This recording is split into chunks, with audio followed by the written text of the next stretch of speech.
We're fully into Draft SZN now that the Super Bowl is done and Clemson has already been national champion for almost a month. The next step in the process is the NFL Scouting Combine held annually in Indianapolis, where NFL scouts and executives will descend to view and evaluate potential players for their teams. This leads into the Pro Day circuit, and eventually into individual workouts before the draft in late April. It's always an honor to be invited to the Combine, and this year Wisconsin has 8 former players invited, an endorsement of the level of talent the NFL feels is at UW. 4 offensive players were invited, IOL Bo Benshaw will IOL Michael Dieter OT David Edwards FB Alec Ingold, as were 4 defensive players, LB Ryan Connolly S Dakota Dixon LB TJ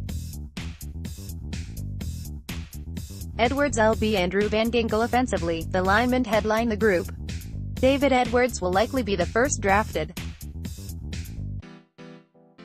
A former quarterback in high school and a tight end in his redshirt season at UW, Edwards' athleticism is tailor-made for an event like the Combine.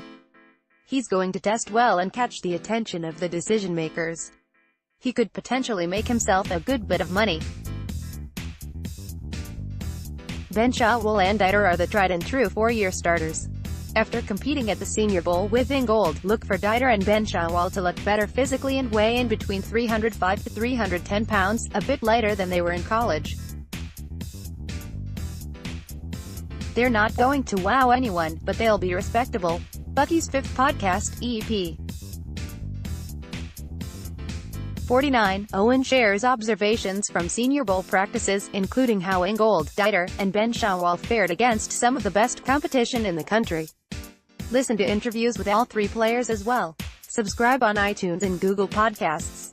Ingold is the only true fullback at the Combine. That is good. It's an impressive compliment to the Green Bay native, and he'll look to prove he's worth a draft pick. Defensively, I was a little surprised that Olive Sagapolu didn't get an invite, but Van Ginkel was also arguably a bubble-type prospect, so he'll look to capitalize on that opportunity. Connolly, in my opinion, should test better than TJ Edwards, but I anticipate them both being on the lower side of the athletic spectrum in Indy. They're grinders and football players, not track guys in compression shorts. Van Ginkel might garner himself some attention with his athletic testing and length. With a solid performance, he could work his way into being a draftable prospect. All 3 linebackers are likely destined for day 3. Of the defenders, Dixon probably needs a good day of testing the most. He's a great box safety, and I think he could even work his way into being a cover 2 corner, but he's got to run under a 4.60 40-yard dash to ensure he's considered a draftable player in Indy.